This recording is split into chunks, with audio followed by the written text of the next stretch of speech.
Nós somos do Hospital Universitário Antônio Pedro, lá em Niterói, da equipe de patologia. Temos João Marcelo, doutora Josiane, Juliana, Raíssa, eu sou a Sinara.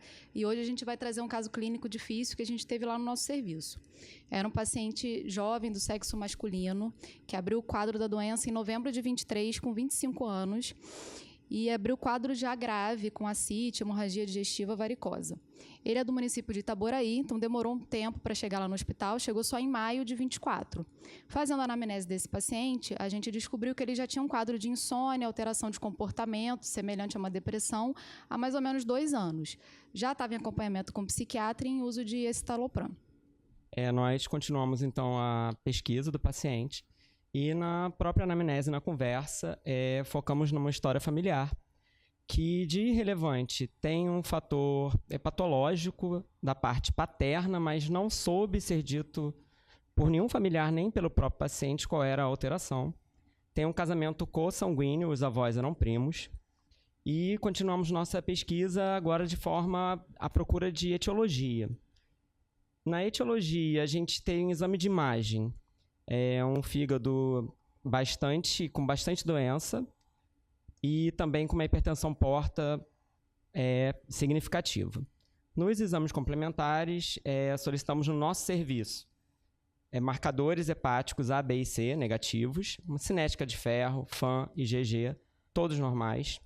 Eletroforese de proteína, que nós tivemos uma hipergama policlonal. Mantivemos a nossa pesquisa, a gente teve que solicitar para o paciente fazer por meios próprios, já que, pelo menos em Niterói, no nosso serviço, nós não temos disponível a celuloplasmina, que no caso do paciente foi normal, e um cobre urinário de 24 horas, que apresentou bastante elevado, em torno de 3 vezes o valor normal. Também fizemos uma pesquisa do anel de Kaiser-Flash, conseguimos no oftalmo do hospital, e que deu negativo também. O que chamava atenção nesse caso era a presença de colestase. Esse paciente apresentava uma bilirrubina permanentemente elevada, com a bilirrubina total de 10, acima de 10, na verdade, e com predomínio de direta em torno de 9.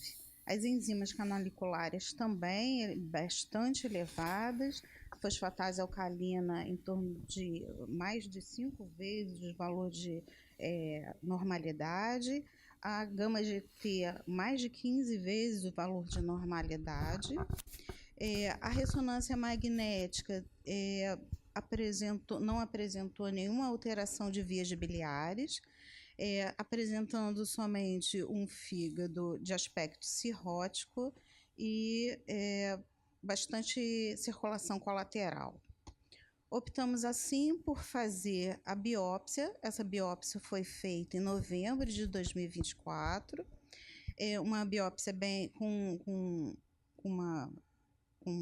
representativa, com 10 espaços portas, que apresentou um processo inflamatório intenso, necrose hepatocitária e colestase aguda. O diagnóstico, então, a conclusão diagnóstica, não se podia afastar doença de Wilson ou hepatite autoimune. No nosso serviço, nós não tínhamos a possibilidade de fazer coloração com rodonina. Sendo assim, a nossa patologista conseguiu encaminhar o material para um outro serviço para fazer a coloração. Enquanto isso, a gente pediu para o paciente solicitar, né, a trentina pela Rio Farms, pensando com uma possibilidade diagnóstica da doença de Wilson, já que ele tinha 4 pontos na escala de Leipzig. Como ele era um paciente jovem, que estava evoluindo com uma piora importante da função hepática, nós optamos em fazer um teste terapêutico com corticoide, e pensando em hepatite autoimune, e solicitamos que ele fizesse a pesquisa dos autoanticorpos, que ele ainda não tinha feito por uma questão financeira. Ele, então, dosou antimúsculo liso, LKM e antimitocôndria, que foram todos negativos, e ele não respondeu à terapia com a prednisona. Paralelamente a isso, nós já havíamos encaminhado esse paciente para o serviço de transplante, para ser avaliado, porque ele mantinha um mel de sódio sempre aumentado, em torno de 19 e 20. Ele conseguiu pegar a trentina, ele iniciou a medicação no fim de janeiro e ele está mais ou menos um mês com a dose máxima. Apesar disso, ele teve uma nova descompensação. Há 2 semanas ele voltou a apresentar ascite, teve piora do mel de sódio, que agora é de 24. Mas ele já tem consulta agendada esse mês no serviço de transplante. No início de março, finalmente a gente teve o retorno da patologista, que conseguiu curar a lâmina, e a rodanina veio positiva. Então, dessa forma, aumentando, né, confirmando a doença de Wilson para esse paciente. A gente resolveu trazer esse caso para poder mostrar como que é difícil, às vezes, fazer o diagnóstico de algumas doenças hepáticas mais raras. Seja por dificuldade financeira do paciente, que às vezes não consegue fazer os exames, ou até mesmo do serviço público, que não tem todas as ferramentas para auxiliar no diagnóstico, que acaba atrasando o tratamento e a própria evolução do paciente.